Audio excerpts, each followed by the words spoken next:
Hi everybody, this is section 4.2 of chapter 4, and we're going to talk a little bit about the periodic table here. Periodic table organizes the group elements into groups with similar properties and places them in order of increasing atomic mass. By now you should be looking at the periodic table I posted in the calendar on Blackboard, and you can see that increasing atomic number and increasing atomic mass both follow that same trend. Now, there are some exceptions to that, which is why we couldn't use old Mendeleev's table, and I'll explain that in just a second here. In 1869, a Russian dude, Dmitry Mendeleev, created a periodic table. He was arranged by increasing atomic mass. We don't do that now. We do increasing atomic number. But by putting it into order of increasing atomic mass, it arranged themselves into groups with similar properties. Groups run this way. Here's our periodic table.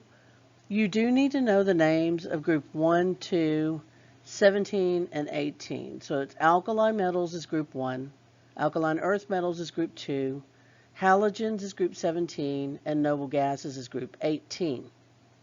Again, everything in group 1 shares similar physical and chemical properties. Same with group 2. This is why they're ordered that way. It just happens to be in nature that they share similar properties.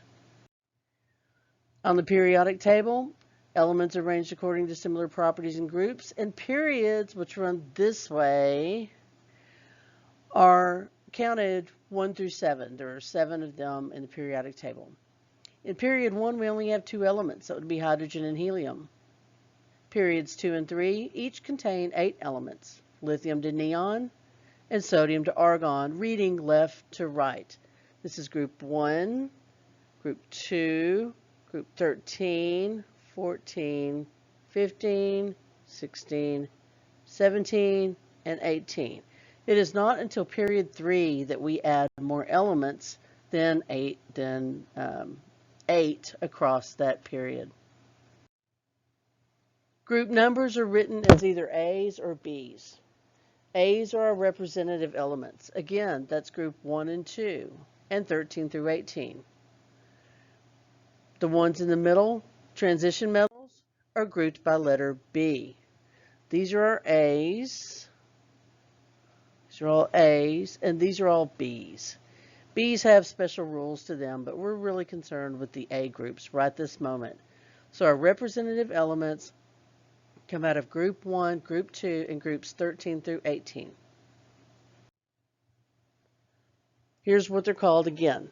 Group 1A is called alkali. Group 2A is alkaline earth. These groups have names, but you are not responsible for knowing them. Group 17 is halogens, and group 18 is noble gases. You do need to know those. All right, our alkali metals. You will most prominently see lithium, sodium, and potassium.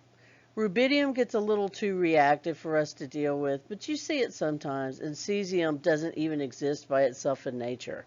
It is so reactive. So most of our compounds are lithium, sodium, and potassium compounds. When they react with water, they explode. It's really an awesome experiment, actually. Halogens, group 17. You will see most frequently used are chlorine, bromine, and iodine, or iodine if you're an English guy. Fluorine, you'll see sometimes, but it is so reactive, it too doesn't really exist in nature by itself unless it's a gas. If it's an ion, it's going to be hooked onto something. And so we see chlorine, bromine, and iodine frequently in our experiments. So let's try this. Identify the element described by each of the following. And you might want to do this, pause this video for a second. And you will need your periodic table, by the way.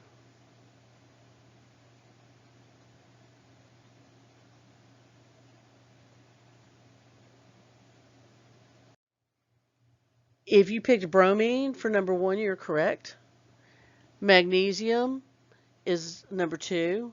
Nitrogen is 3. And chromium is 4. Again, your periods run this way and your groups run this way.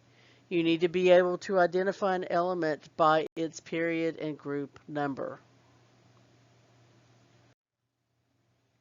Metals, nonmetals, and metalloids. You'll see a zigzag line on the periodic table. Anything to the left of that zigzag line are going to be your metals. Your nonmetals are located to the right, and on the zigzag line are what we call metalloids. Notice there's one that's conspicuously absent right here.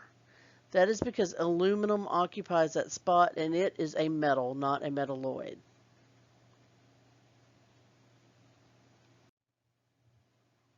Most metals are shiny solids like copper, gold, and silver. They're ductile, meaning they can be pulled into wires.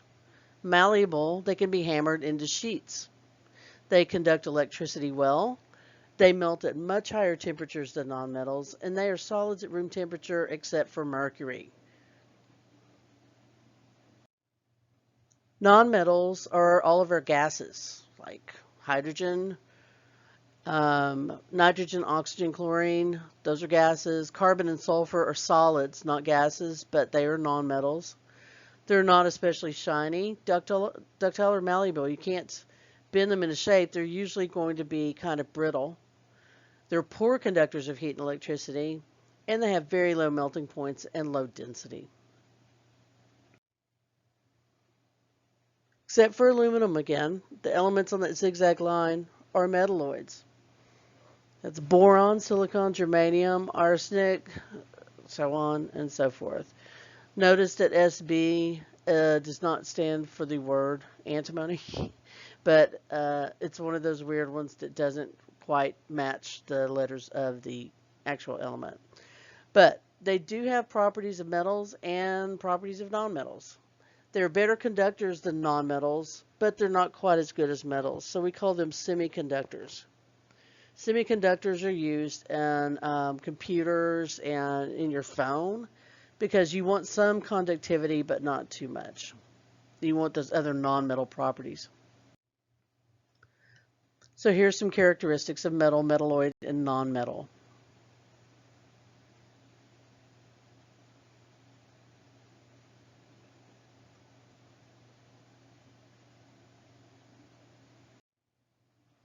Identify each of the elements as a metal, nonmetal, or metalloid. So pause, look at your periodic table, and see if you can figure these out.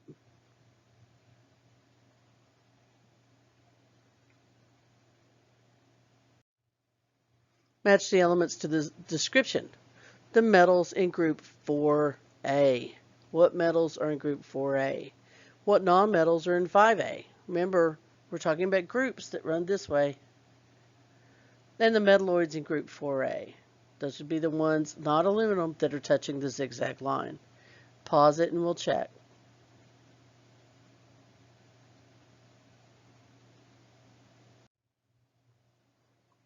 If you picked tin and lead, you were correct on number 1. Nitrogen and phosphorus for number 2. And silicon and germanium for part C. Of all these elements, 20 are essential for you, for your body.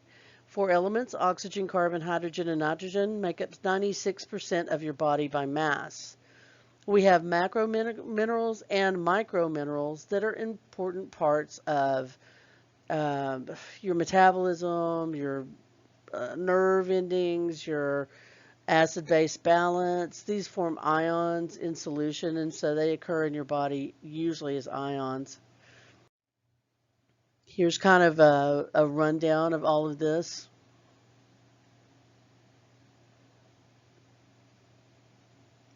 Continue over here and what they're used for.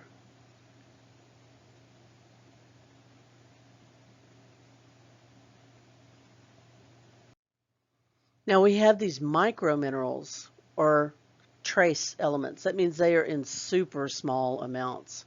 We have very, very small trace amounts of iron, silicon, zinc, copper, manganese. You can see what they're used for here. Of these, really, iron is super important because that is what carries our oxygen all throughout your body. You have trace elements of iodine, molybdenum, arsenic, chromium, cobalt, selenium, and vanadium. Here's kind of a breakdown of our major elements are circled in red. That's hydrogen, carbon, nitrogen, and oxygen. Our macro minerals that we need not quite as much as the major, but not much more than the micro. That would be phosphorus, silicon, chlorine, sodium, magnesium, potassium, and calcium. And then those very small micro minerals we just don't have a whole lot of, which is all of these transition metals in here.